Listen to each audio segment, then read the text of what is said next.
Bem-vindos ao podcast Mais Que Demais, um podcast sobre desafios reais de negócios, de pessoas reais que colocam a própria pele em jogo diariamente, tentando prosperar em um mercado desafiado. Experiências honestas, pensamentos pessoais, histórias autênticas e sempre com um toque de bom humor. Meu nome é Dan Strongen, estou aqui com a velha guarda. Junte-se a nós e faça parte dessa conversa. O podcast Mais Que Demais é oferecido por tudonalinha.com.br e pelo método IDEO, ajudando você a inovar seu trabalho diário para ganhar mais. Antes de ser seu guru de gestão, fui chefe da cozinha. Além de chefe, ocupei cargos executivos em supermercados nos Estados Unidos e desde 1994 trabalhava como consultor, focando em valor agregado. Trabalhava como estado de Califórnia e depois em um centro de inovação de Wisconsin. Mas continuo amando cozinhar. Quando cheguei ao Rio há 20 anos, comecei uma busca incansável por ingredientes que não se encontravam nos supermercados. Zimbro, fenogreco, baunilha real. Só havia um lugar onde eu podia encontrá-los. No coração da Saara, na Casa Pedro, uma loja com raízes libanesas em operação desde 1932.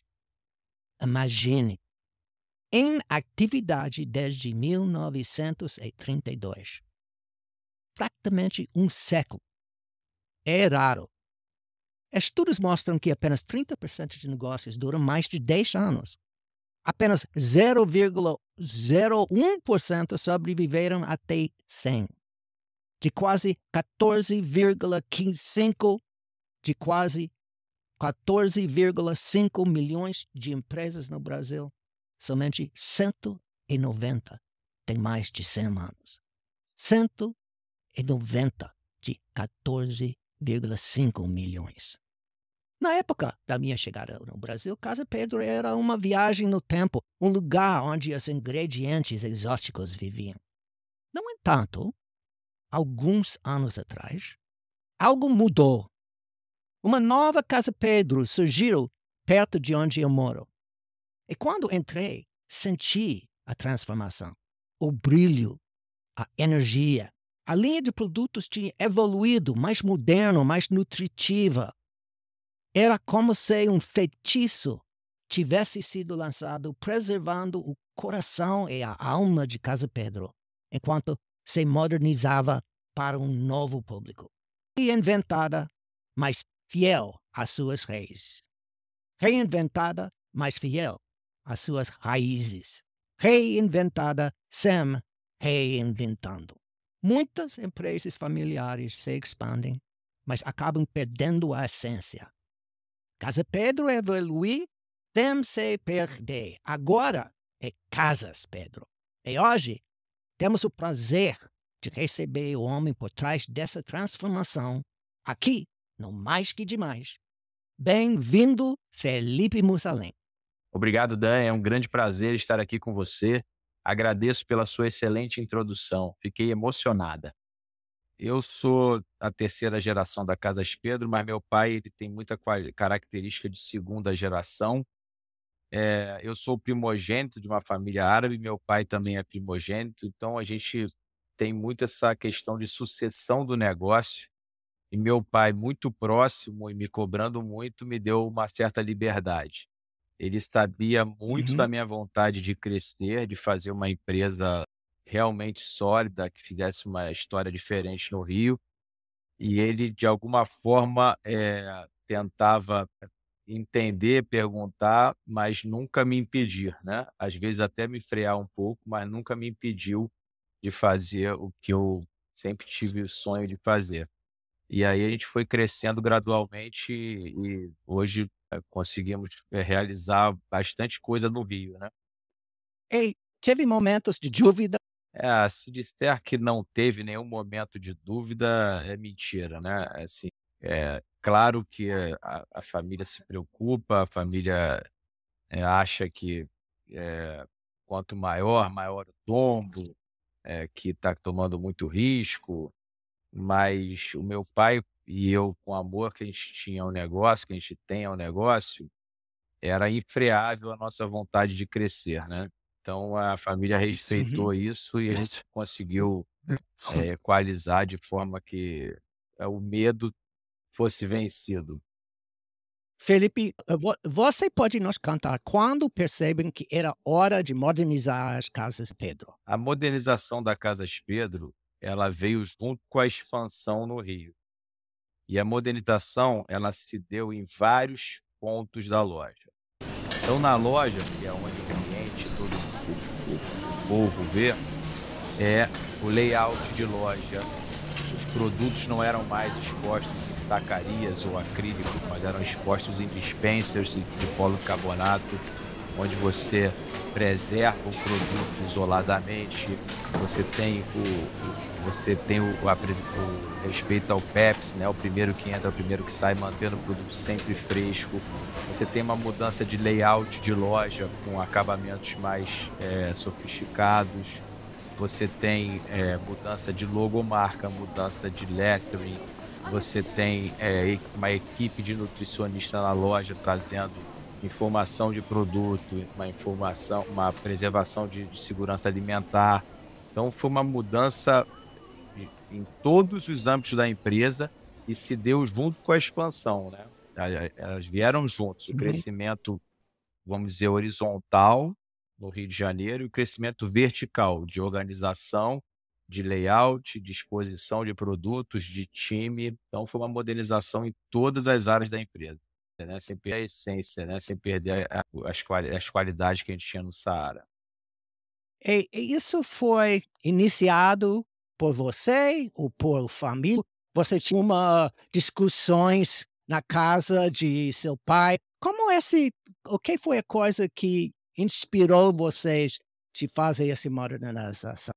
Como você entrou na cabeça de pessoas na bairros diferentes para saber quais produtos novos você quer, colocar? Porque eu estou em Botafogo, é um pouco diferente do que em Jardim Botânico, etcétera. Por exemplo, os pessoas mais velhos nunca pensou o leite de aveia. Como você ganhou informação que você ficou confortável colocando esses produtos dentro das lojas? A gente tem alguns caminhos de lançamento de produtos novos. O pior caminho é pelo fornecedor, que ele quer vender o que ele tem em estoque para você.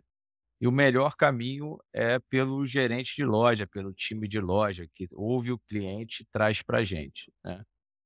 Então a gente, Uhum. esse ouvido no chão de loja, de pessoal trazer muito o que o pessoal está procurando, né, o que é tendência, e nossos clientes são muito curiosos, gostam muito de coisas novas, eles são muito antenados em saúde, em sabor.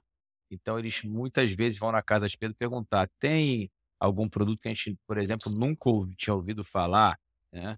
Aí a gente co Vem o primeiro cliente, vem o segundo perguntar, logo a gente já tem informação e começa a pesquisar sobre o produto. E aí a gente tem na inteligência da empresa, a ligação entre a nutricionista com a parte técnica, o engenheiro de alimentos com a parte técnica, mas uma equipe muito antiga que está aqui há mais de 20 anos trabalhando, que conhece bastante, tem muito feeling e entende muito se o cliente vai aceitar bem, se o preço é aceitável, Uhum. porque às vezes o produto é muito bom, mas o preço é muito caro, né. Então a gente consegue Sim. unir essas forças e lançar produtos com bastante sucesso. Então você tem uma equipe em volta de você, nos gerentes de suas lojas. Você dá o poder para eles participar nas decisões, etcétera. Tem, estrela da companhia, né, é o gerente da loja, que ele é o dono da loja. A gente tem um atacado que atende restaurantes, hotéis, bufês, que é o food center, a gente tem um atacado que atende lojas, supermercados, e a gente tem as lojas, mas o nosso amor maior é a loja. Então a loja é o grande core da empresa, é o varejo. E esse gerente é o dono da loja e a maior estrela da empresa. Então ele é muito ouvido, ele tem muita voz aqui na empresa, ele traz muitas ideias, traz muitas opiniões. A gente tem reuniões constantes com ele e a gente entende que ele representa o cliente para a gente e a gente para o cliente. Então é uma peça fundamental na engrenagem da Casas Pedro, é o gerente de loja. E que maravilha. Não é assim em muitas empresas. Quando soube que as coisas estavam dando certo? Na verdade, assim, sempre que alguma coisa dá certo, tem outra coisa para dar certo, né. A gente está sempre tentando fazer novas coisas darem certo. A gente tem vários projetos hoje aqui que a gente está querendo que dê certo, estamos fazendo que dê certo. Mas eu entendo que a sua pergunta é em relação à expansão, né, à mudança da Casas Pedro. Sim. É, eu acho que a partir da 25ª loja, assim, mais ou menos, uma ordem de grandeza, a gente começou a entender que a Casas Pedro era aceita em todas as regiões do Rio, né. Tiveram alguns momentos, por exemplo, você abriu uma loja onde não passa ninguém na rua e é uma loja de carro, como a gente tem na Avenida das Américas, na Barra. É uma loja diferente do que a gente tinha até aquela loja. Uhum. Então o fato desta loja dar certo é um sinal muito bom. Porque a gente pode abrir em outros pontos que passa carro e não passa transeunte, né. Quando a gente abriu a primeira loja em shopping, também foi um excelente sinal dar certo, quer dizer que a gente consegue dar certo em shopping. Quando a gente abriu fora do Rio, como abriu em Cabo Frio, até mesmo em Niterói, quando a gente abriu lá em 2011, a gente também falou: "Dá certo fora da cidade do Rio". Então tem várias conquistas que na época dava friozinho na barriga para entender qual é o tamanho dessa quantas lojas comporta a Casas Pedro no Rio. E esses testes de Uhum. shopping, fora da cidade, diferentes perfis de loja, até diferentes tamanhos de loja, eles Hum. fazem a gente acreditar mais a cada vez que dá certo, né.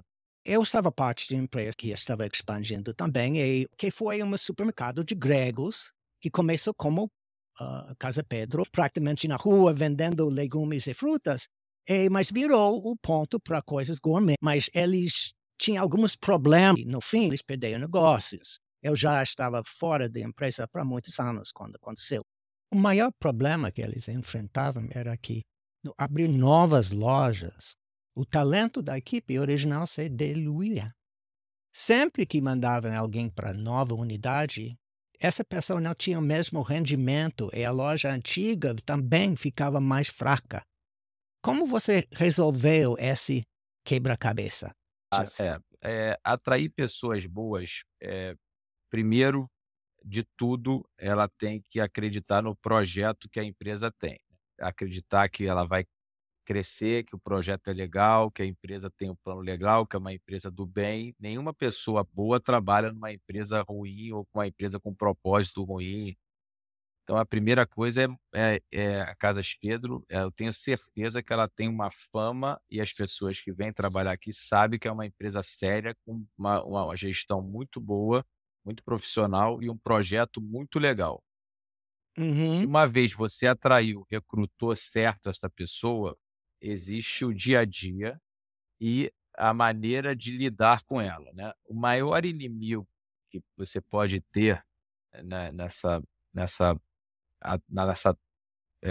nesse dia a dia com essas pessoas boas, é você ter uma vaidade e você não dar autonomia a ela. Então ela tem que se sentir Uhum. empoderada, ela tem que sentir que ela é reconhecida, que ela tem total liberdade para fazer. Eu costumo dizer que o que fazer, o que entregar, ele é general, ele é uma pirâmide de cima para baixo e muito clara ao que tem que entregar.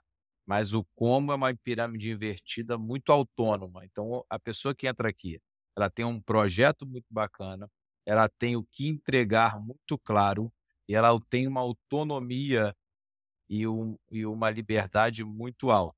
Então a gente cria um ambiente de confiança, sem vaidade. Então, assim, aqui na Casa Pedro, uma coisa que é muito, muito legal, é que aqui ninguém culpa ninguém e ninguém puxa o mérito para si.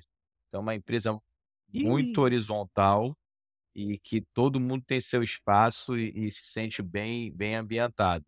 Então a gente tem funcionários muito antigos, muito desafiados sempre, numa zona de segurança sem ter zona de conforto. e você mandou algumas deles cada vez que tinha uma nova loja? Ou você treinou a loja do início, com as pessoas que estavam na região? Como você compartilhou o conhecimento que já estava dentro da empresa?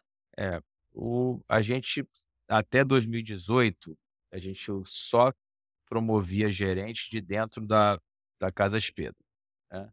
Depois a gente precisava abrir lojas mais rápido e a gente não estava conseguindo formar, começamos a contratar gerente de mercado.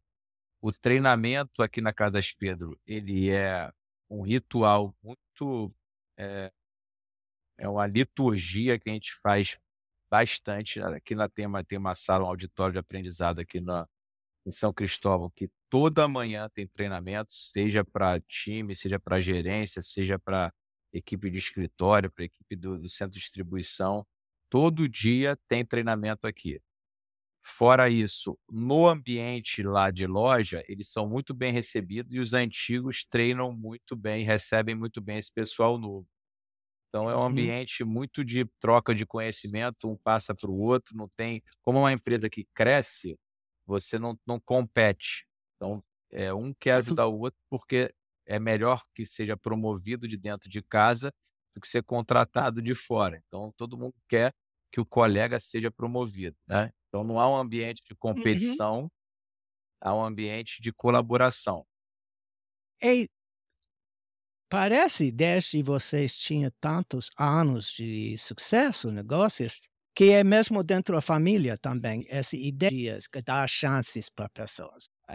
A gente acredita muito, eh na pessoa que quer aprender, que quer vencer e que a gente encoraja bastante ela e dá autoestima a ela, independente de uma formação antes de entrar na Casa Pedro. A gente acredita em todos os tipos de pessoa, principalmente as que têm os nossos valores, né, que é o sentimento de dono muito forte, é uma priorização ao trabalho muito alta e um sentimento de time muito alto, uma vontade de aprender muito alta.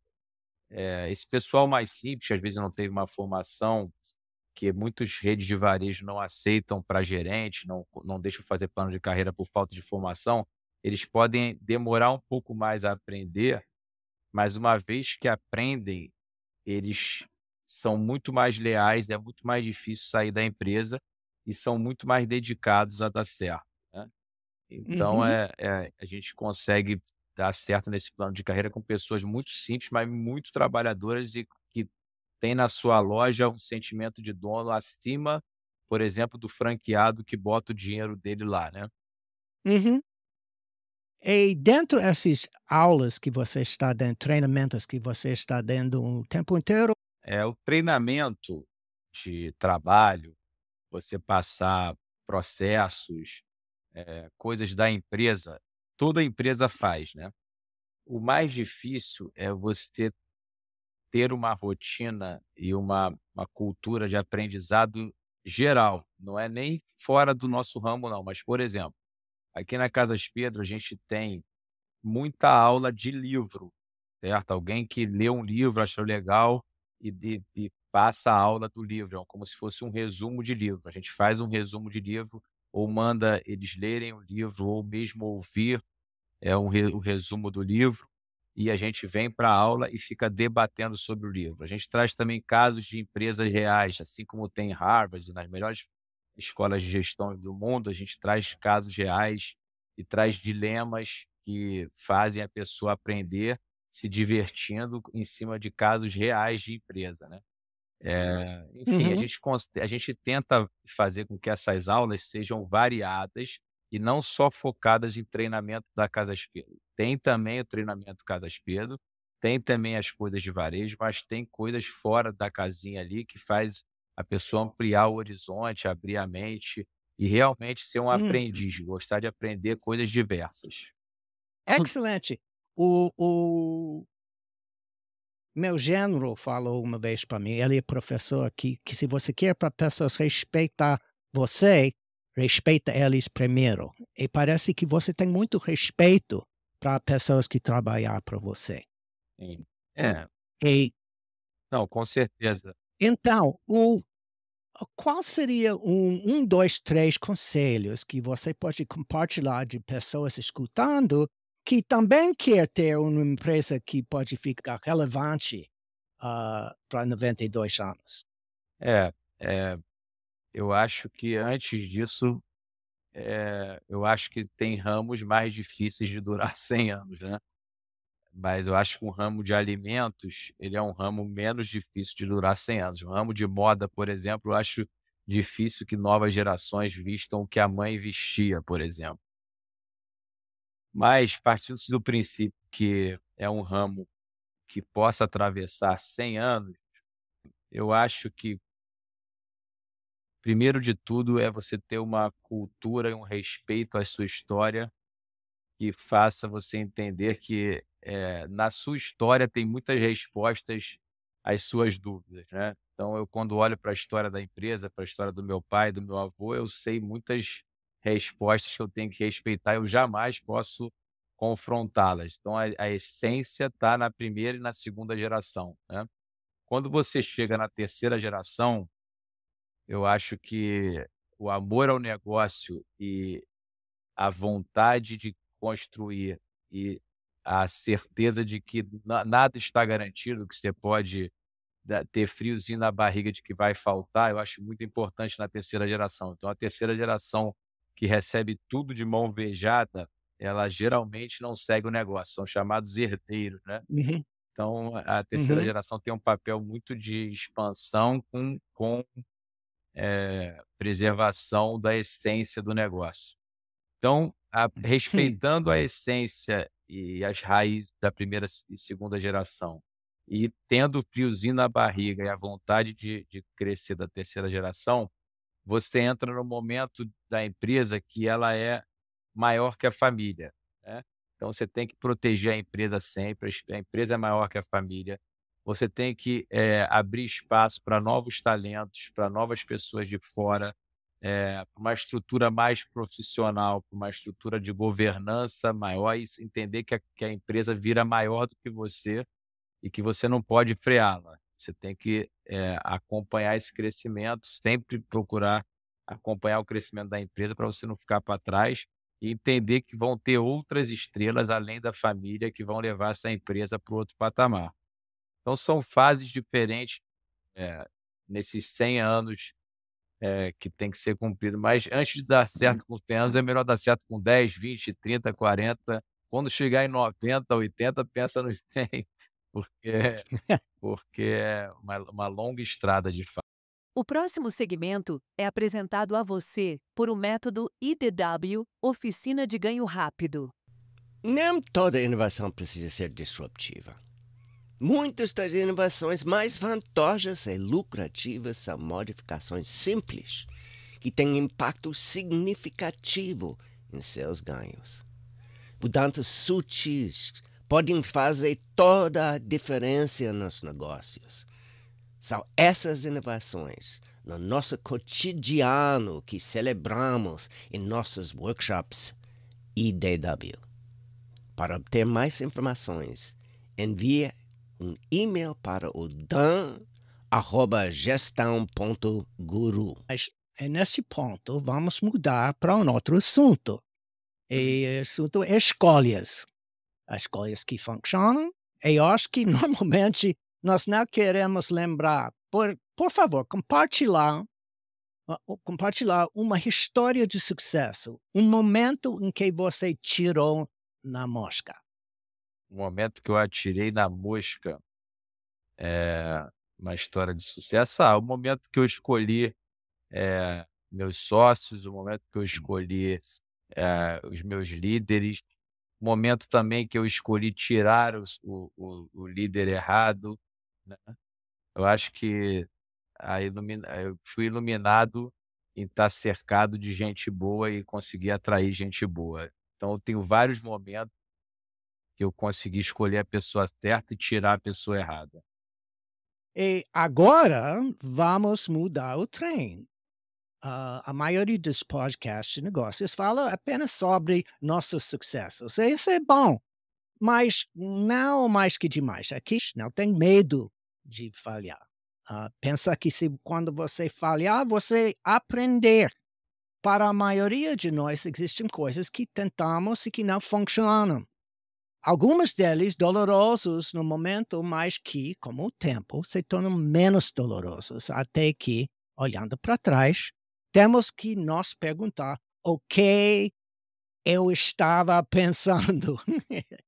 Olhando para trás, com um pouco de sabedoria e humor, pode compartilhar uma coisa que você fez que não funcionou, que foi um tiro no pé, mas não funcionou de uma maneira que foi um pouco espetacular. Eu tive decisões no início de trabalhar com cesta de Natal que foram muito ruins, né? A gente tinha nas lojas uma demanda enorme por cesta de Natal. Eu não tinha estrutura ainda e comecei a trabalhar com cesta de Natal e acabei fazendo muita entrega, faltando item, com produtos errados. Me deu muita dor de cabeça, porque a gente acabou virando referência em cestas de Natal para muitas empresas, para muitos clientes. E no início eu fiz muita gente se aborrecer no Natal. Eu me aborreci bastante no Natal também, Ixi. mas foi um aprendizado também. Hoje a gente é bem líder nessa cesta de Natal, que é uma cesta 100% natalina, vendemos bastante, é um sucesso danado, mas no início, numa época tão importante para os nossos clientes, eu acho que eu aborreci muita gente e com certeza perdi muitas noites de sono. Se você está gostando deste podcast, curta, compartilhe, inscreva-se no nosso podcast. E ao se inscrever, você ganha o nosso curso Tempo ao seu favor, priorizando com propósito para apoiar seus colegas, família, amigos e assim. o melhor curso de gestão de tempo na internet. Chegou o momento que muita gente estava esperando.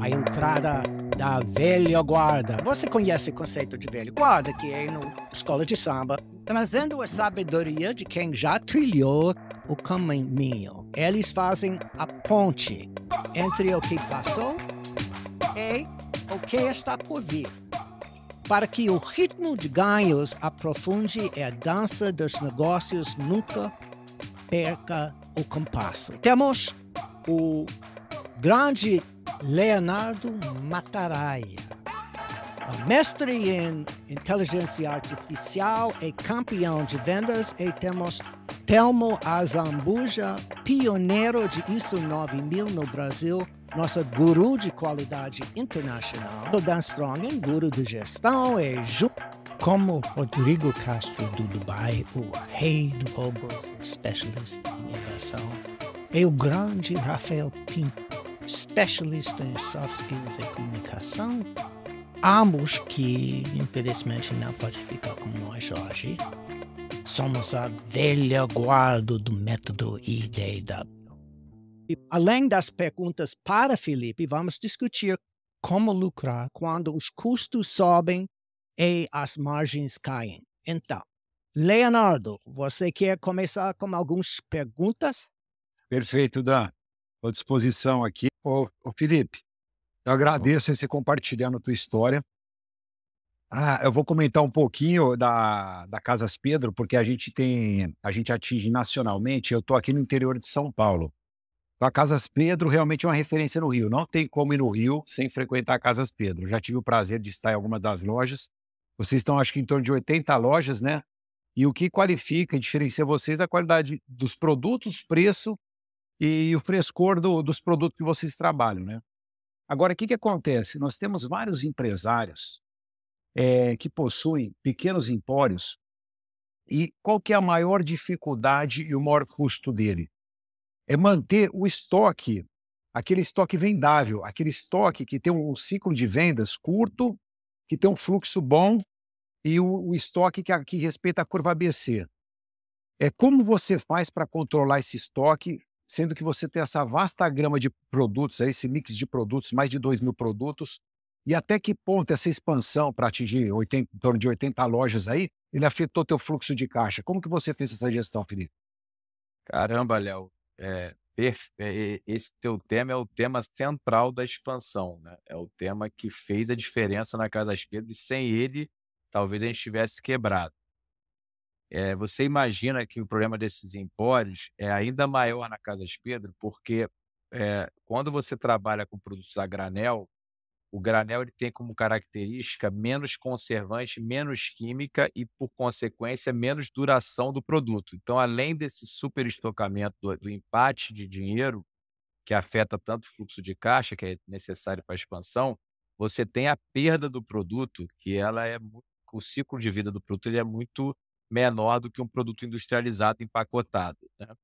Então, essa mudança que a gente chama de PME, prazo médio de estoque, e esse ciclo financeiro, que é o contas a pagar, contas a receber e o estoque, ele foi uma gestão que é até hoje muito na unha, né?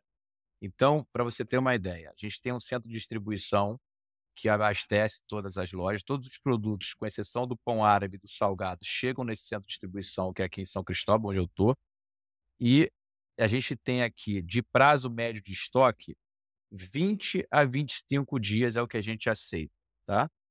E na loja, a gente tem entre 15 e 20 dias, tá?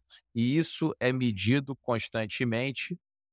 Então, a gente tem como prazo máximo de estoque na empresa 40 dias, 25 no estoque central e 15 dias na loja, e 15 a 20 dias na loja. Então, 40 e pouquinhos dias é o prazo máximo de estoque que a gente admite.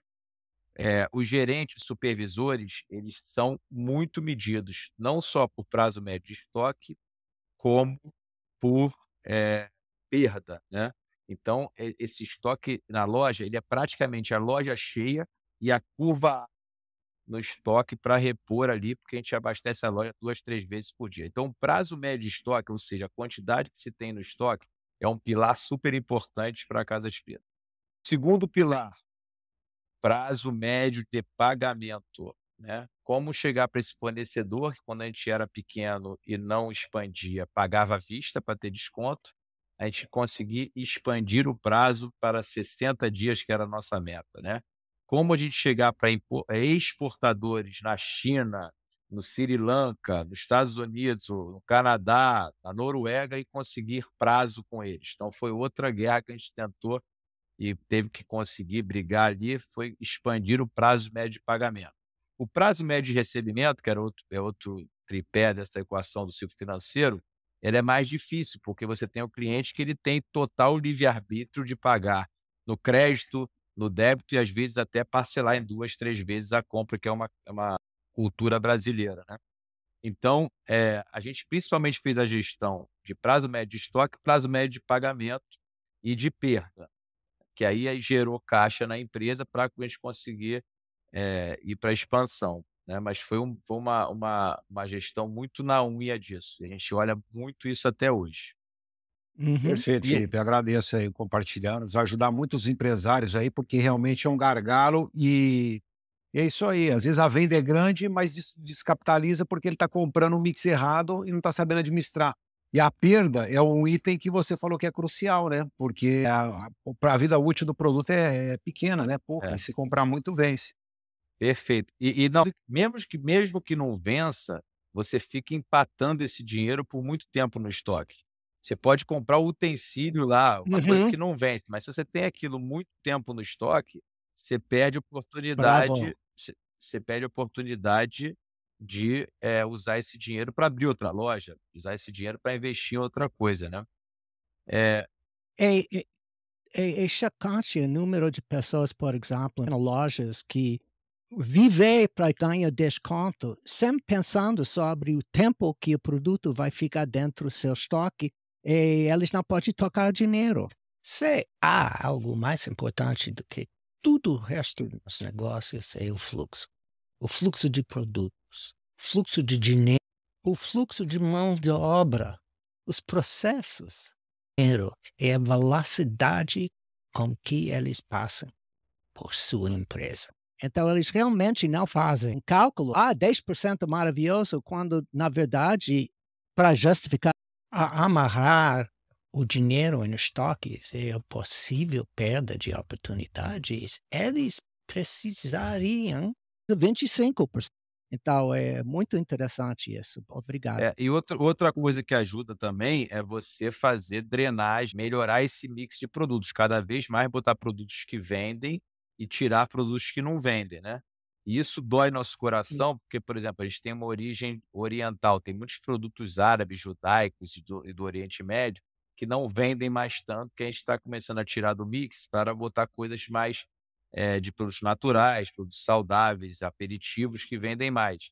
E a gente está aqui nesse dilema de, poxa, a gente tem que tirar porque não vende muito, mas a gente não pode perder as raízes. Então, como é que a gente vai ter esse setor de especiarias raras, que é tão característico da Casas Pedro, mas de forma a não empatar estoque, a não ocupar espaço de loja, mas que o cliente não chegue na loja e não tenha opção, porque só vai encontrar algumas coisas na Casas Pedro. Então, a gente também não quer deixar de servir esses poucos clientes, mas a gente precisa usar o metro quadrado da loja e fazer com que esse ciclo financeiro melhore. Então, assim, esse dilema a gente está vivendo agora. Ô, Felipe, Sim, obrigado, viu, Felipe? olha, Você está contribuindo para vários empresários ainda que têm essas dificuldades aí, para a gente compartilhar essa informação. Agradeço muito. A gente tem umas discussões aqui, por exemplo, há pouco tempo atrás, mostarda em grão. Mostarda em grão é uma coisa que eu amo. O Dan deve amar também, é uma coisa super tradicional na Casas Pedro. E queriam tirar de linha a mostarda em grão. Aí chegava um cliente lá na loja e falava assim: vocês não têm mais mostarda em grão? Aí o gerente, quem defende a saída da mostarda em grão, fala: responde para ele que ele é a única pessoa que compra mostarda em grão, que ninguém mais compra. Porque a gente fica sofrendo, Isso. porque aquele cliente que compra mostarda em grão é o cliente que vai sofrer, porque ele não vai achar mostarda em grão em qualquer lugar, é muito difícil de encontrar, né? Então a gente não pode fazer esse cliente sofrer, mas ao mesmo tempo a gente precisa tirar a mostarda em grão e botar uma creatina, botar um biscoito de polvilho, uma Isso. coisa que gira mais, né? E você faz alguns análises fazendo as coisas, o que comprar e quanto comprar. Por exemplo, você tenta prever a quantidade, mas você usa alguma análise estatística? Ou é só que suas pessoas têm muita experiência? Não, a gente testa em 1, 2 lojas, faz piloto, mede, depois passa tudo meus sócios são engenheiros, né, aqueles engenheiros bem nerds, e tudo é tomada de decisão em cima de muito estudo, muito número, precificação é uma coisa também que a gente estuda o preço de todos os concorrentes, todos os supermercados, a gente procura sempre estar bem posicionado. A gestão ela é muito bacana por trás das lojas. Se vocês puderem um dia vir aqui em São Cristóvão, vocês não fazem ideia o que está por trás dos grãos. Quem vem aqui fala assim: caramba, na loja, eu não fazia ideia que por trás da loja tinha essa estrutura toda, né? Você imagina que o nosso controle de estoque, ele é um controle de estoque próximo a 100%, aproximadamente 99,9%, 100%. Aqui no CD e chega a 90% nas lojas. Isso para granel é um índice de assertividade muito grande, né? Uma gestão muito forte. E Telmo, você tem algumas perguntas para nosso Eu convidado tenho, não Felipe? algumas, muitas, né, mas o tempo limita a gente, muito até para aprendizado. Vela e guarda também tem que aprender sempre, né? Mas, em primeiro lugar, Felipe, parabenizar você, teu nome, toda a família, porque é realmente uma organização que orgulha, né? Qualquer um. Cujas respostas seriam um ensinamento para mim muito gratificante. Agradecer também aí, parabenizar pelo sucesso e o orgulho que é para todos os brasileiros as Casas Pedro, né? Eu conheci no Rio de Janeiro, eu sou gaúcho, mas eu digo que eu sou cariúcho, né? Um gaúcho carioca. Então, a pergunta são várias. Em cima da pergunta anterior, que você já está pensando em inteligência artificial dos estoques, no centro de distribuição e tudo. Eu conheço algumas ferramentas que estão dando um ganho espetacular no controle de estoques e distribuição. Então, a primeira pergunta: inteligência artificial está no rol de ações de vocês? Sim, a gente está desenvolvendo inteligência artificial já para recrutamento, para precificação. Inteligência artificial, ela está incipiente aqui, mas ela tem um Como time desenvolvendo isso, já tem até nome, é o nome do meu pai, que o nome do meu pai é Said, né. Então, como é AI no meio, é SAID, né, Said é o nome da nossa inteligência artificial. E a gente está, parametrizando ela e começando os testes, principalmente nas áreas de recrutamento, precificação, abastecimento de loja. A gente está começando a fazer alguns testes e a gente está bem otimista nessa frente de inteligência artificial. Mas ainda não é uma realidade que mudou o jogo aqui não, ainda está no início. Ok. Agora uma pergunta mais em cima da minha área. Eu percebo aqui, tanto na avaliação de fornecedores, quanto a competência e qualificação dos funcionários, e outras ações aí variadas, que eu escutei nos outros podcasts que você participou, e que me deu um conhecimento bem avançado em cima da realidade da Casa de Pedro. Eu percebo que várias coisas normativas e normas internacionais de gestão são feitas.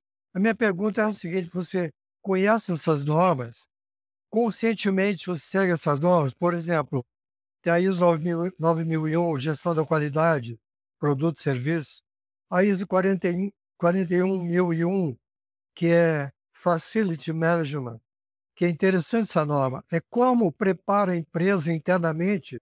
Então, a minha pergunta é essa: vocês conhecem, seguem ou pretendem É, seguir? vamos lá, depois Bastante. até do podcast que você me passa todas essas normas que você acha, interessante para a gente dar uma olhada aqui, mas, como a Casas Pedro faz, tá. Internamente, a gente usa muito a fiscalização como um braço de melhoria. Exemplo, vigilância sanitária. A gente usa muito a vigilância sanitária para para construir tudo que a gente fez aqui.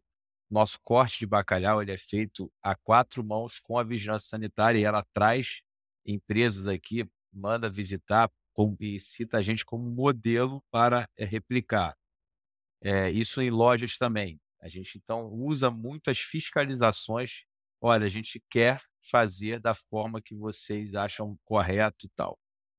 Isso da forma externa, a gente usa esses braços da instituição, que é a que fiscaliza a gente, no final.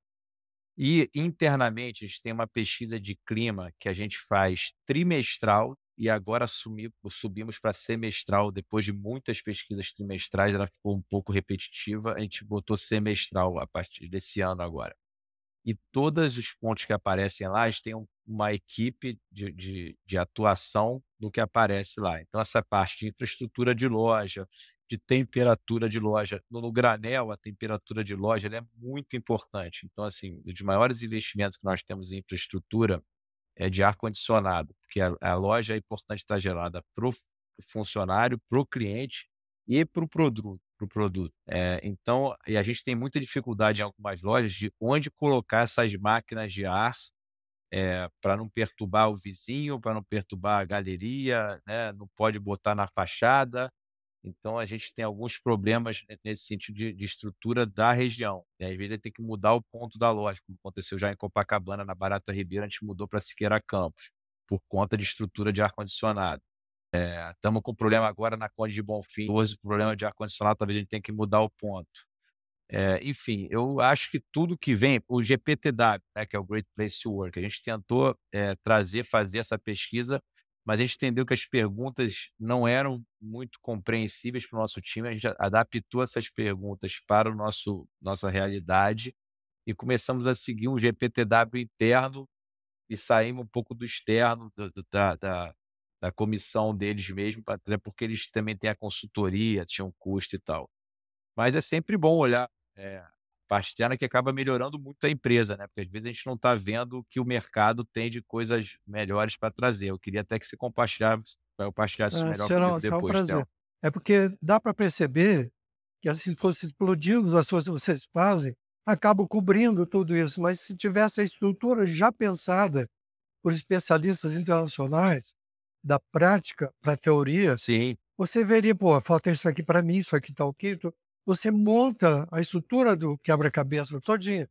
Facilita muito mais a gestão perfeito. do que pelo sentimento só. Ótima provocação. A gente entende que no nosso meio, que está dentro da nossa realidade, a gente tem uma estrutura aceitável. Tem lojas que são um pouco mais apertadas, que a gente já está querendo mudar. Por exemplo, na Taquara, é uma loja que nos incomoda pelo tamanho de estrutura que tem para os funcionários atrás, né? Mas a maioria das lojas a gente já está com uma estrutura bem bacana de área de descanso, de copa, né? De área de refeição.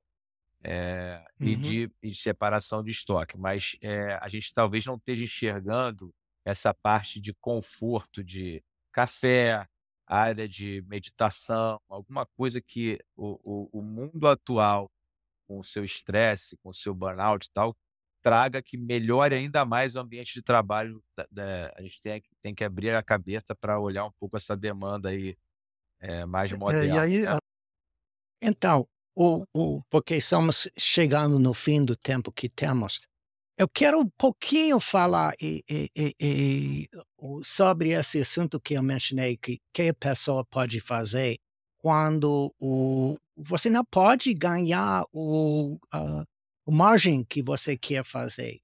Por exemplo, priorizar os itens para quando tem pressão, pode estar certo que você tomando conta desses itens que é essencial, e pode ser não tomando conta até às vezes, quando o preço é fora da realidade, você não tem na loja para um tempo.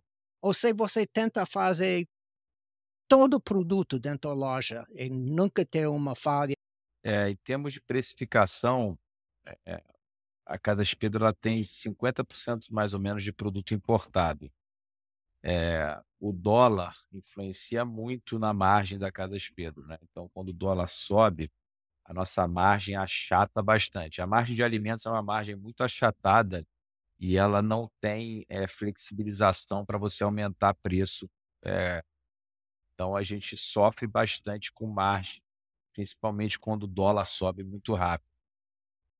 E também tem a questão do cliente, né, a gente às vezes tem que sacrificar, perder um ano de resultado para não perder o cliente, né, porque o cliente fica bem ofendido quando o preço sobe bastante, né. Tem uma questão de safra também, mas que tem melhorado um pouco. Antigamente a gente tinha muito mais problema de safra, castanha do Pará, a safra foi horrível, mas aí começou a ter castanha do Pará fora do Brasil, então você já tem um mundo mais globalizado e onde tem mais opções do mesmo produto, não só, por exemplo, a tâmara. Antigamente a tâmara só dava no Oriente Médio, então a safra foi ruim no Oriente Médio, ferrou. Hoje já tem na Califórnia, da onde você, vem, o da que a tâmara californiana, ela é praticamente igual à Uhum, israelense. Então se der problema na israelense, a gente traz da Califórnia. Então, uhum. a precificação realmente a gente tem que ter uma empresa com cabeça de fundador, uma empresa que pensa a longo prazo e aprender a perder, resultado no ano que o dólar ou a margem for sacrificada, para não perder o cliente.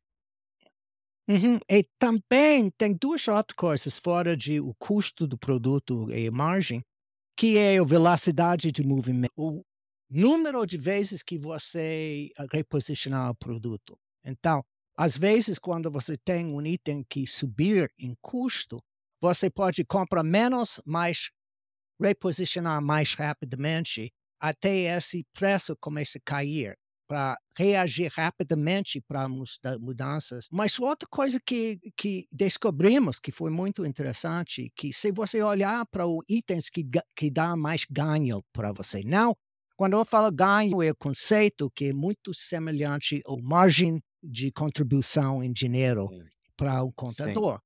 Mas o que descobrimos é que nós começamos só olhando para o ganho não por item necessariamente, mas ganho inteiro da empresa, e também o ganho cumulativo que o produto tem. E quando temos esses problemas, olha, eu posso ganhar 5 centavos aqui, posso cortar o preço aqui, vender mais, porque esse tem um bom lucro, que vai ajudar para aumentar o fluxo de ganho, e a empresa inteira não vai sofrer por causa de alguns produtos que está tendo um problema. Entende o que está tentando dizer, porque meu português não é sempre perfeito. Por exemplo, eu realizei uma consultoria e fizemos uma descoberta interessante. Acreditavam que não tinha capacidade de produção suficiente. Mas ao analisarmos a situação mais a fundo, percebemos que algumas lojas clientes deles tinham um excesso de 20% nos estoques, enquanto outras estavam com falta de 20% do produto.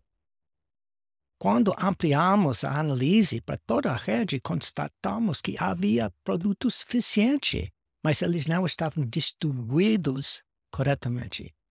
Corrigimos isso, mudando de reposicionar os produtos por o achismo do gerente de cada loja para reposicionando os produtos vendidos só.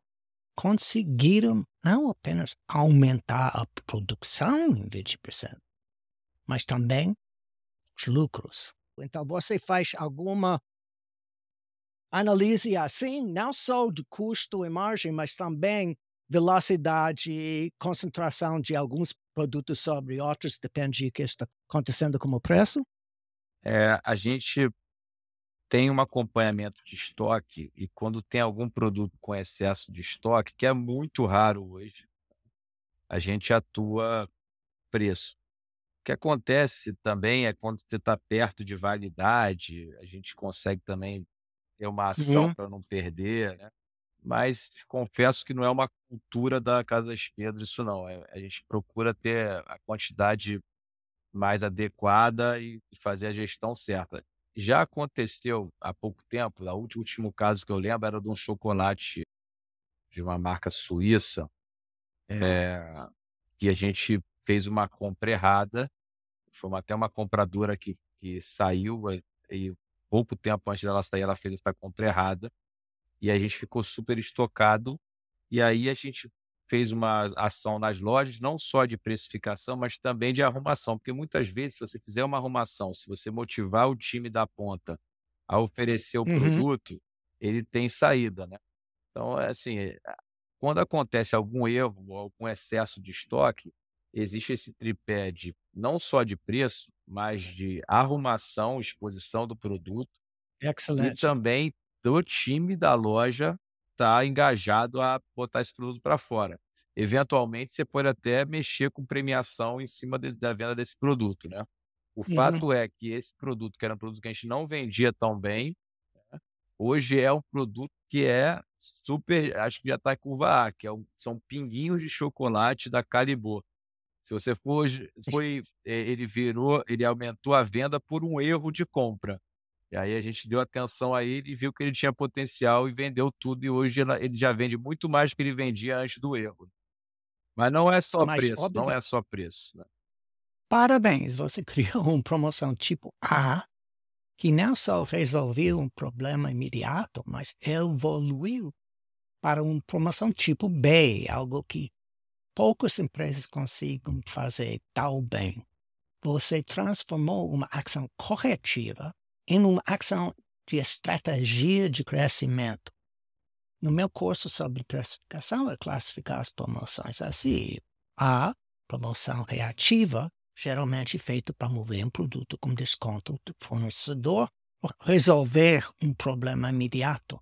Promoção tipo B, uma promoção experimental, usada para testar o ponto ideal entre preço e volume, descobrindo até que o preço o consumidor está disposto a pagar por algo que antes não comprava, seja por custo ou falta de conhecimento. E promoção tipo C, a promoção tática, planejada estrategicamente para entender o comportamento de compra, aumentar Você encontrou essa relação mágica entre preço, produto e a percepção de seus clientes, antecipando as suas necessidades. Sim, a margem absoluta ela é mais importante que a margem percentual. Não adianta nada você ter uma margem Sim. de 100% e o produto te deixar R$ 100. É melhor você ter uma margem de 10% e te deixar 1.000, né? Do mais traz mais clientes para a tua loja. A gente pensa muito assim. E isso é um KPI do pessoal de compras, é um KPI do pessoal de planejamento, é ter produto que gere margem absoluta, né?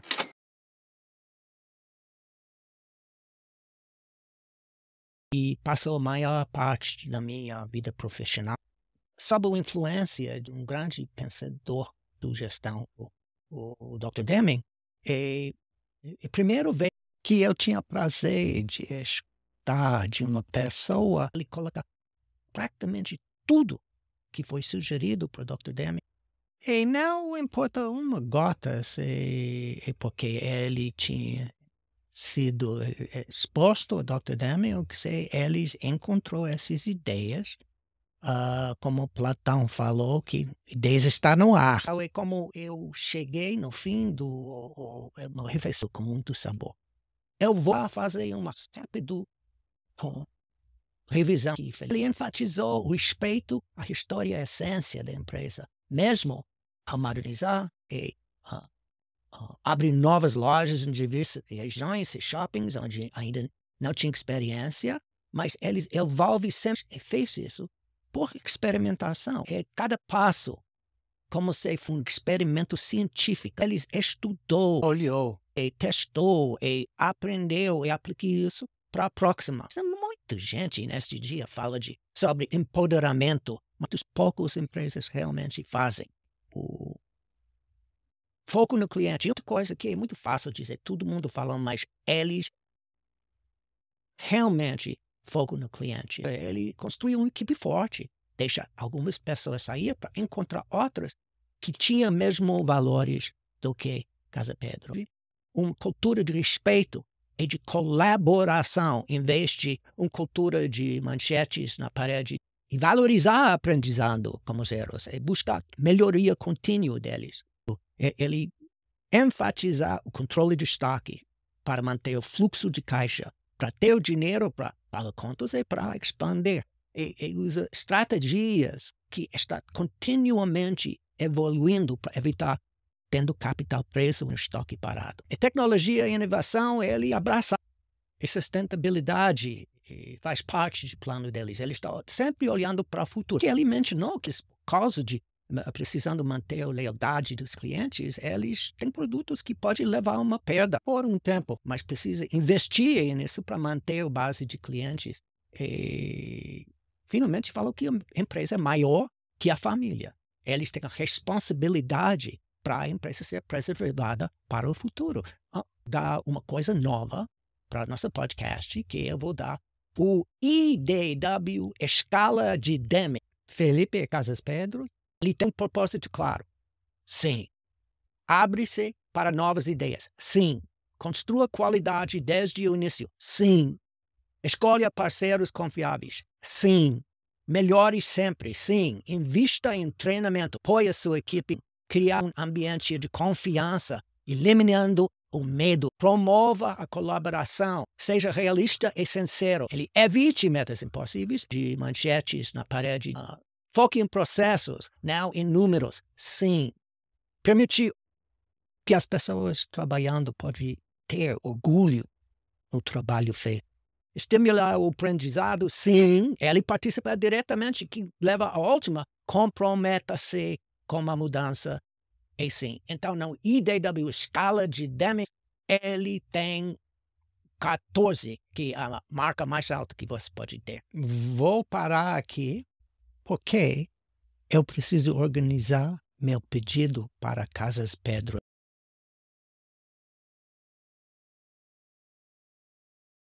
O que você pensa é importante neste episódio? Me faz um favor. Coloque seus pensamentos dentro dos comentários e vamos bater um papo.